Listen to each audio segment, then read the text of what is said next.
The Leaders Coach podcast is about connecting leaders to an identity that will help transform their leadership by engaging in conversations that lead to opportunities for growth, authenticity, and vulnerability. As we're unlocked, we simultaneously empower others to live and lead unique and authentic lives. Let's go deeper. Welcome to the Leaders Coach podcast with Dr. Shanita Brown. Hey everybody, welcome to another episode of the Leaders Coach podcast with Dr. Shanita Brown. You guys can follow us by going to our website at theleaderscoachpodcast.com. Also follow us on Instagram at theleaderscoachpod. You guys can also follow me on my personal Instagram, and that is Dr. Shanita_Brown. Dr. Shanita_Brown. This season, which is season 2 of the Leaders Coach podcast, we have been talking about transformation, and we've had some great guests to talk to us about how their leadership is transforming their organizations and how them as leaders, they've grown within their transformational journey. And guess what? We're going to continue that trend with our guests for this episode, Mrs. Angela Richardson-Woods, the board chair of McKinney Community Development Corporation. She's here to tell us about what's going on in her city of McKinney, how her leadership is transforming initiatives in her organization, and how she's leading this organization into helping with the community and developing things for her community, and overall how she's become who she is today. And so I'm so excited for you guys to hear this conversation between myself and Mrs. Angela Richardson-Woods. You guys, if you would love to be a guest on the Leaders Coach podcast, please make sure you do so by going to our websites, theleaderscoachpodcast.com. Right there in the center, you will see Be a Guest. Please click on it, and within 24 to 48 hours, someone from my team will be there we'll hit you back up. We'll definitely reach out to you and make sure that you guys are sharing your insights and being a part of what we're doing. You may say, Dr. Brown, I don't want to be a guest, but I would love to have you to answer a question, a leadership question that I may have, or I would love to see this type of guest or hear this type of conversation on the Leaders Coach podcast. We're open to that as well. You guys can do so by clicking on that. Share your thoughts because we want to hear your thoughts, because the Leaders Coach podcast is only made possible because of your support and what it is that you do. You guys can also email us at leaderscoach@ShanitaBrown.com. That's leaderscoach@ShanitaBrown.com. You guys are in for a treat with this episode. Again, this season, we're talking about transformation. Let us know your thoughts. Follow us on Spotify. Once you listen to this on Spotify or Apple Podcasts or Pandora, wherever you're listening, let us know that you're listening, and let us know if you're enjoying the content, because we would love to hear from you. Hey, I'm going to stop this right now because we're about to go ahead and get into this conversation. I hope you guys enjoy it. Hope it brings some insight. Hey guys, we have such a phenomenal guest in the house. I'm excited for this lady. Now, I call her Miss Angie, right? I grew up right. So if y'all hear me calling her Miss Angie, just know that that's just how I grew up. And so just a phenomenal woman. Met her a few years ago, and just love her light, love what she does in the community, and what she does to help others. She always puts others before self, and so I'm just so glad and fortunate that she is here with us today. And so I'm gonna tell you guys a little bit about her, but when I finish that, I know she's going to tell you so much more about who she is. She grew up as Angela Richardson-Woods in she's a proud Texas native whose journey began in Lancaster. It's not Lancaster. It's Lancaster, Texas, where she graduated from Lancaster High School in 1992. Her professional and personal path have taken her all across the state, from Marlin, that little bitty city, from Marlin to Uvalde to Henderson, and before she actually made her home in McKinney, Texas in 2002, where she raised her 2 daughters and became an active member of her community. She has over 31 years of federal service. She is dedicated to her career in advancing economic opportunities and improving the quality of life in rural America. As a community development specialist, she leads transformative efforts to reimagine how the federal government partners with rural and underrepresented communities. We need people like her in our lives. And not only that, she has made civil leadership and local impact. She also serves on the board of the Juneteenth Planning Committee, the Black History Month Planning Committee, the East McKinney Redevelopment Committee. Man, where does she have the time for this, guys? And currently she serves as the chair and board member of the McKinney Community Development Corporation. In December 2020, Miss Angie made history as the first African American woman appointed to McKinney City Council representing District Number 1. She has academic excellence. She has her BS and her MS from Prairie View A&M University. Stand up. And she is currently in a doctorate candidate in the Urban and Regional Planning Program at Jackson State University with concentration in community development and housing. She has numerous awards from the 2021 Unstoppable Woman History Maker in Hills to the 2023 honoree Collin County NAACP Freedom Fund Awards banquets, and so many other awards she has. And she's also a proud member of the Delta Sigma Theta sorority, where she serves as the first vice president and the chair of the membership services. You guys, her list goes on and on. Her resume can go on and on for days, but her leadership and her philosophy is that Angela's educational journey and her professional network has shaped her purpose-driven career and the legacy she is building for her daughters. Her guiding mantra is be worthy to be followed.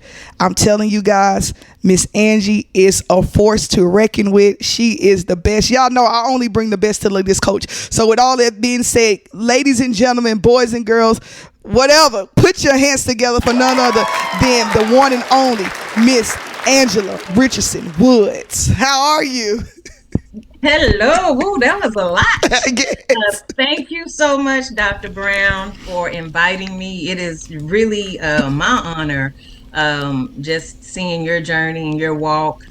So I'm honored that you even find me worthy as someone to interview and to understand more about who I am and what drives me as a community change agent, and also as a civic leader in my community.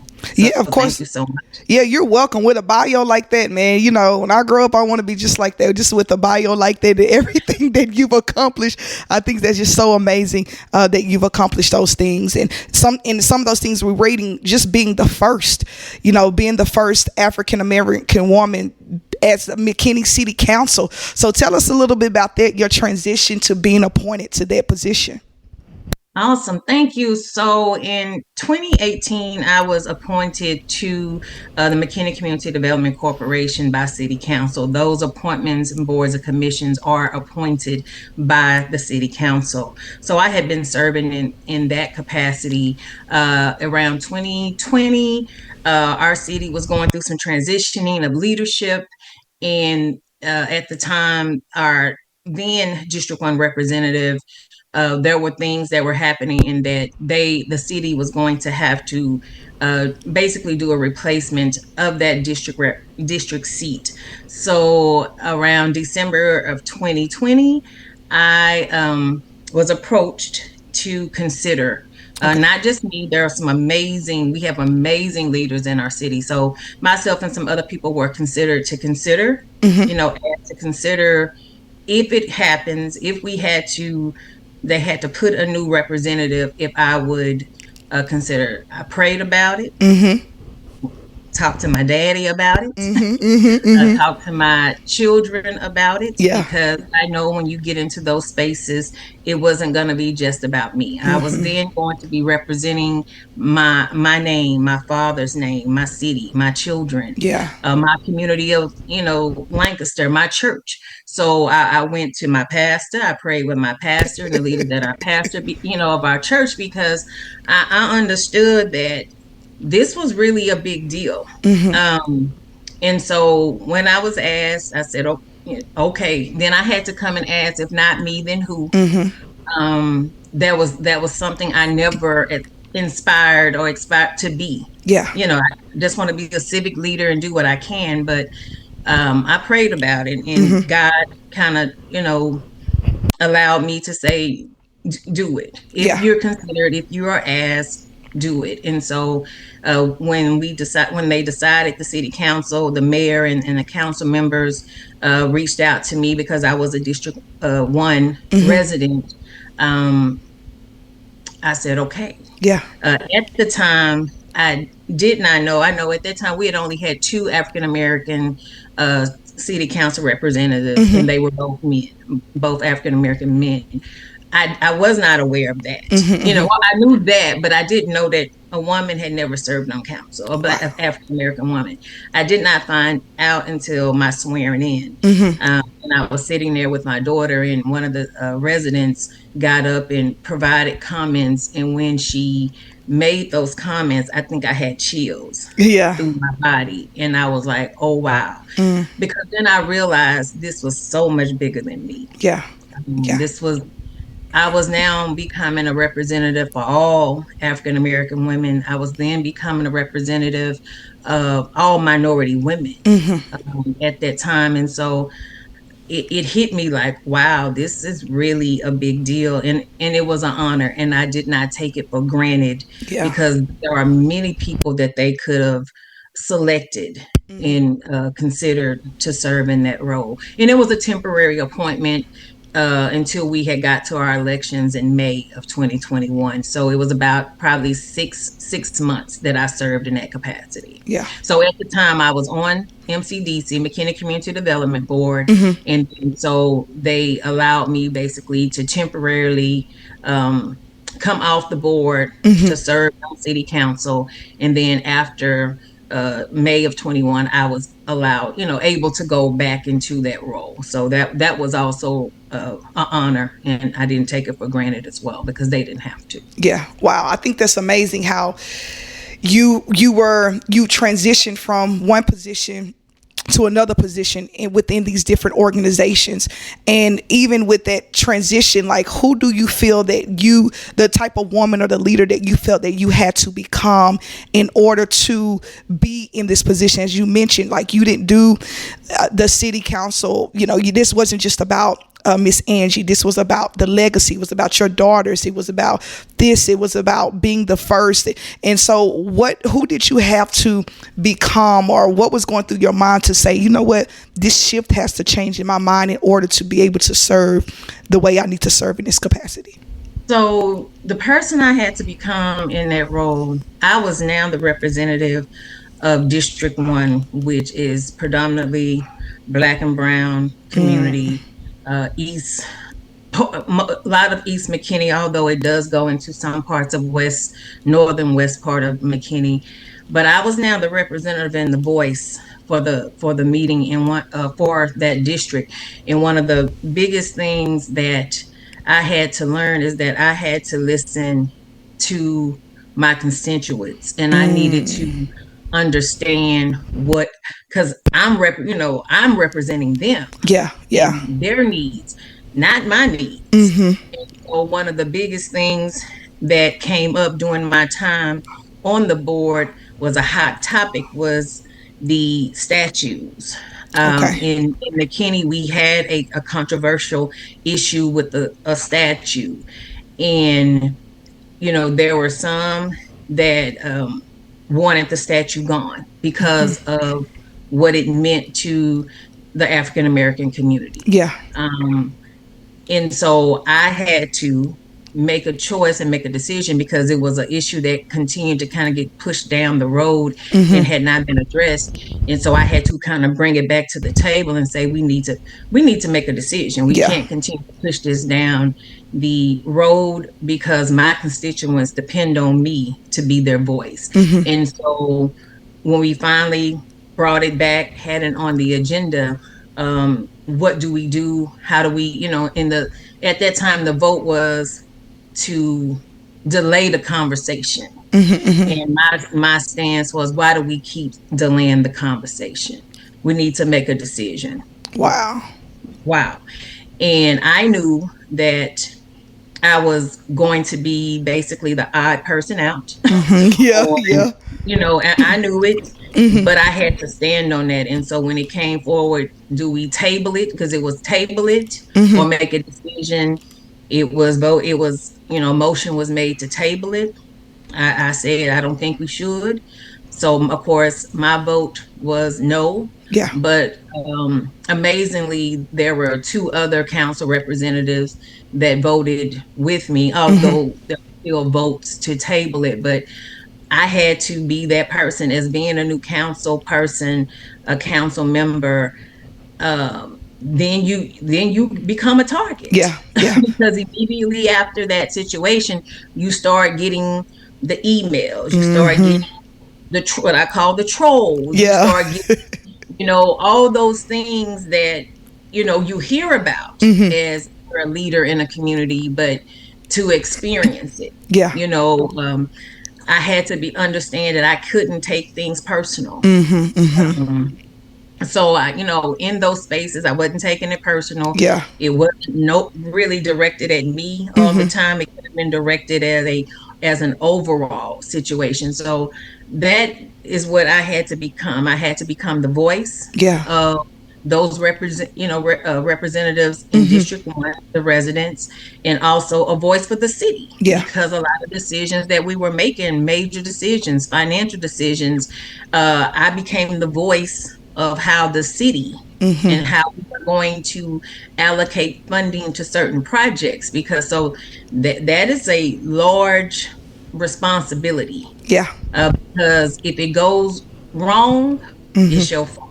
Yeah. If it goes right, oh, great. But you Mm-hmm. have to be able to take both of those things, and move forward with those. So that's what the person I became was understanding that representing others and knowing that everyone has a voice and I have to be that voice. Yeah. Yeah. Because even as you were talking, I heard courage. I heard risk taker. I heard just these things that makes us who we are, and that in times of need leaders do have to step up and take those spots. And so that's why I feel like, I don't know the other candidates, but I said that's probably what distinguished you from the others. Like, hey, like, because you're going to take that courage, you're going to take that risk, you were going to take the shots, but still say, hey, you know what, I'm doing it for the people that depend on me. So dependability and loyalty is what I heard even as you were talking. So I think that's huge, and we definitely need that in leadership for sure. Yes, well. So tell us a little bit about the McKinney Community Development Corporation, as she is the chair and board member of. I'm so proud of that. Like, I want to hear about your roles, your duties, and tell us a little bit about what that is. I'm telling y'all, Miss Angie is doing huge things. Like, tell us about So, that. absolutely. McKinney Community Development Corporation, so I'll refer to it as MCDC in this conversation. We are the driving force for the premier quality of life from McKinney.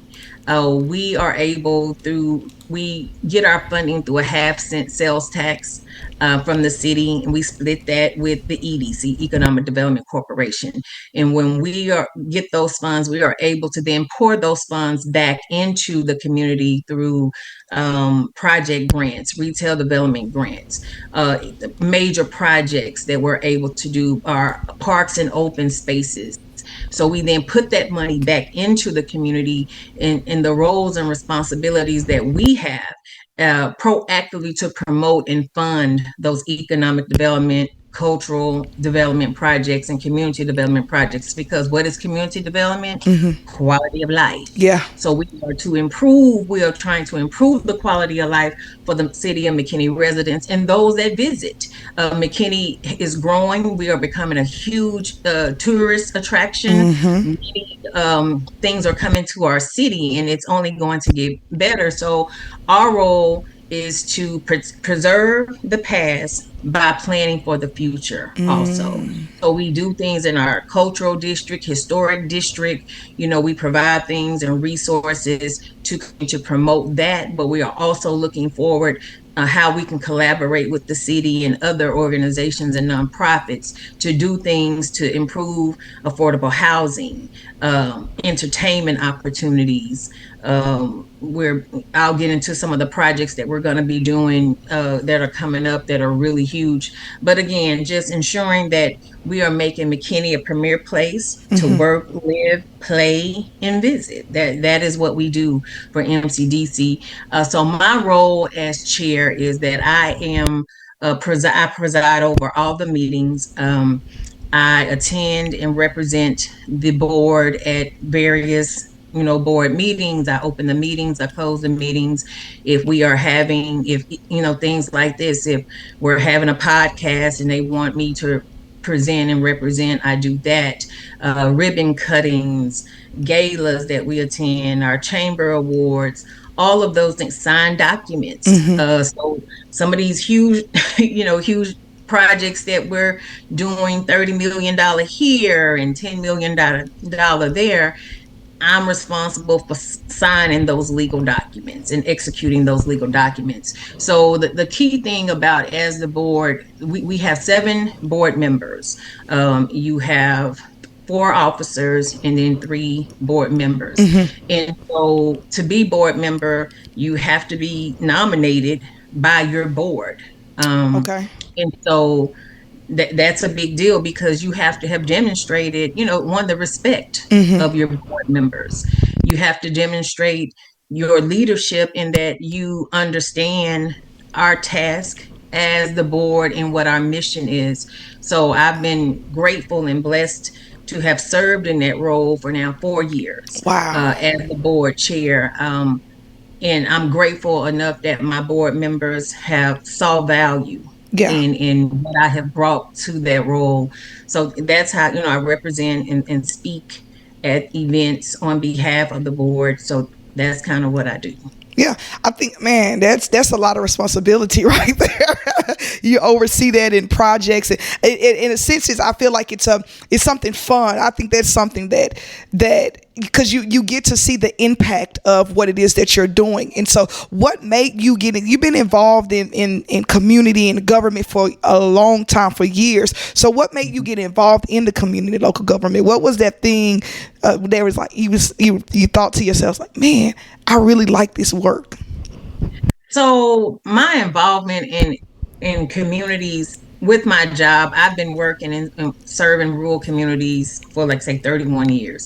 So I had always sat on that side of the table as a funder to cities for projects, funder to EDCs and CDCs to help advance their program. So what really guided me to get into this space is that when I went back to school to work on my master's, and one of my courses was around boards and commissions, and where I told myself, you know what, I want to see how this works for my city. I've served in the community forever, through my sorority, through other organizations I'm involved in, giving back. So I've done that. I've been in that space, but I wanted to see it from a different lens. Yeah. And so that is what, made me decide I'm going to apply for City of McKinney. Had really no idea. I went and looked on the web. Do we have an EDC or a CDC? And, and I was like, oh, we do. And I applied and just figured it would be a long shot, because again, McKinney, we're 200,000+ people. And the amount of expertise, the amount of talent that we have in our city is amazing. Yeah. And when you have that much talent and only so many members that can be put on these boards at one time, because it's only every year you may have one person or nobody rolling off a board. So there are people that really, want to be on these boards because they are doing great things in our community, and who doesn't want to be a part of that? Yeah. And so for me, that was kind of what got me into that space. I never looked at it as, oh, I'm getting into local government, but now, I've had to really realize that's what you're doing. I've been kind of in denial, but that's what you're doing. Yeah, that's what you're doing. So that's kind of how I have been into that space of working with the community and seeing the lens and seeing all of the amazing programs, nonprofits, for-profits, organizations that are making a difference in our community in every aspect, from our aging community to our children, to our housing, community. All of those things, you get to see that from a very different lens that I don't think if I was in those spaces I would have been able to see it from that space. I went through our Leadership McKinney program, which is a program ran through the chamber. It's a 9-month program where you get that experience to see how the city works, how the nonprofits work. You get to see how the boards and commissions work. And actually, I did that while I was on city council. So, but to see it from that lens, it opened my eyes as to the difference in all of the great things that our community is doing. Yeah, and you guys are doing the great things. I mean, McKinney is a wonderful city. There are moments, some weekends, I want to get away. McKinney, all those areas up north. It's like I'm getting there. It's just a blossoming place, and it just speaks of you guys' leadership that we're able to see those things, because I've been in the DFW since 2008, and just to see the transition and transformation of McKinney. I remember McKinney, I'm like, what is McKinney? A little city, and now just blossoming, and as you mentioned, it's now a big tourist part, and people really travel there, and it's about an hour away from me. DFW is huge, so you guys make sure you get to McKinney, even if you're traveling, if you want to go out, whatever you want to do. They just have such a great community, and it's so homey as well. Like, it's a very home felt community, and so I think that's amazing that you guys are doing this great work. And so just a few more questions. Tell me what project or initiative that you are most proud of, as you have been the chair of the board on McKinney Community Development Corporation. So you're gonna make me just say one? Yeah, just one.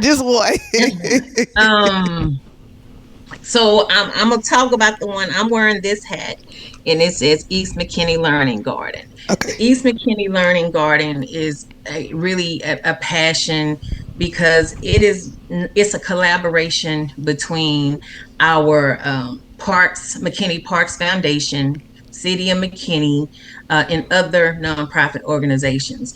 The Learning Garden that was put on the campus of another project that we had helped funded, which is Tups, which is a brewery here in McKinney. There was a space on the campus that was not going to be utilized. We hadn't figured out how it was going to be developed. And so we had our McKinney Parks Foundation came in and say, hey, we really have a great idea and would like to see if you'd like to partner. We'd like to put this learning garden on this spot. And what this learning garden serves as a teaching garden. So it's in East McKinney. So it's a teaching garden that anybody that goes over there that wants to learn how to garden, whether you want to learn how to do your home garden, you're learning about how to take care of plants, what are the kind of plants, when to plant them.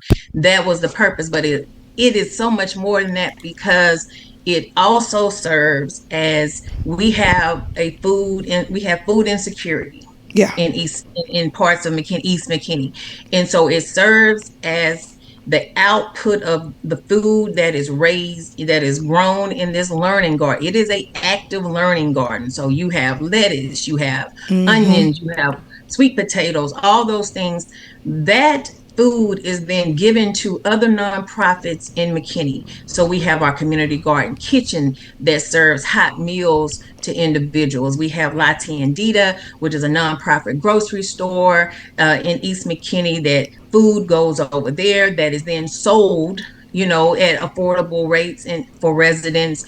We have Hugs Cafe, which is a nonprofit organization that works with adults with disabilities. So we are able to give that food that those team members are able to cook and put into they have a cafe, so you can come and eat at the cafe. And then we also give that food to our East McKinney Farmers Market. So we are not just basically walking the walk, we are talking and walking. Yeah.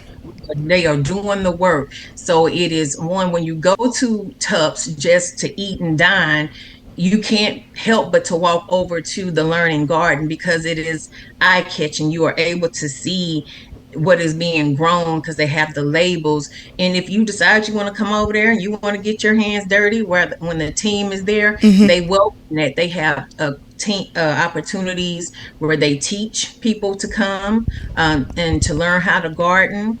They show them what's the good soil to use. So I'm very proud of the McKinney Learning Garden. That's why I wore this hat. Yeah. Because it is truly grassroots. Mm-hmm. It is truly a collaboration between community. Yeah, and I hear that it's definitely a bunch of community, and it's healthy. Right. It's growing from the ground. It just takes us back to, a lot of us were farmers, and so I think that's amazing that what you guys are doing. And anybody can be a part of it. Anybody can come and join it. Okay. Yeah, it is a community conversation. Hey, let's go over to the learning garden. Yeah. Let's see what you got going on. So that's just it serves as that space for teaching and learning and collaborating and just coming together to socialize. Good. Who doesn't want to see things grow? Yeah. And I mean, it's beautiful. The campus over there is beautiful and what they've done. So kudos to our McKinney Parks Foundation for their vision to take space to another level. Yeah, kudos to that. So, Miss Angie, before we end, we got a few more minutes. Tell me what's next for you. What is next for Angela Richardson-Woods? What's next? Ooh, don't put me on the spot, because if I say something, then it may come back with you said it. I think for me, what's next is one, I'll continue to serve on MCDC, continue to be a beacon of light to my community, continue to help others and encourage others to consider to serve on boards and commissions. I think having diversity on our boards and commissions are extremely important because McKinney is such a diverse community. Yeah. So encouraging others to step out on faith and learn. What I would tell anyone that is serving on boards and commissions, if it's one that you're interested in, start investing your time in learning how that organization works and what they do. For me, next one, getting my youngest daughter through college, rising sophomore, that's priority. Of course, my job continues to thrive and, taking my career, my federal service to the next level, completing this doctoral program, and then we'll see. We'll see where I am. In a couple of years, we'll see, I'll consider if I want to pursue other roles in the city.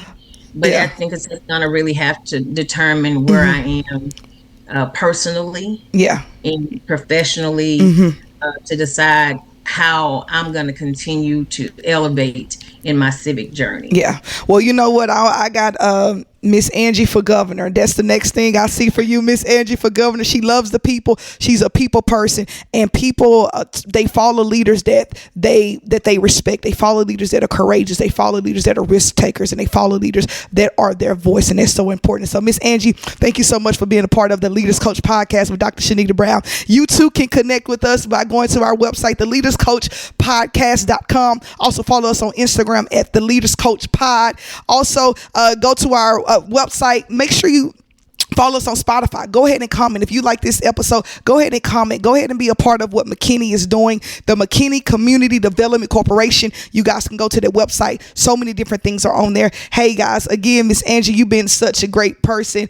Shout out to her board. Shout out to everything she's doing. Shout out to her daughters. Shout out to everything. You guys, this is only the beginning. I'm telling you, Miss Angie for governor. I'm telling y'all better. This lady is going places and she's doing great things. And so until next time, y'all be blessed. Stay up. This has been the Leaders Coach with Dr. Shanita Brown. This has been the Leaders Coach podcast with Dr. Shanita Brown.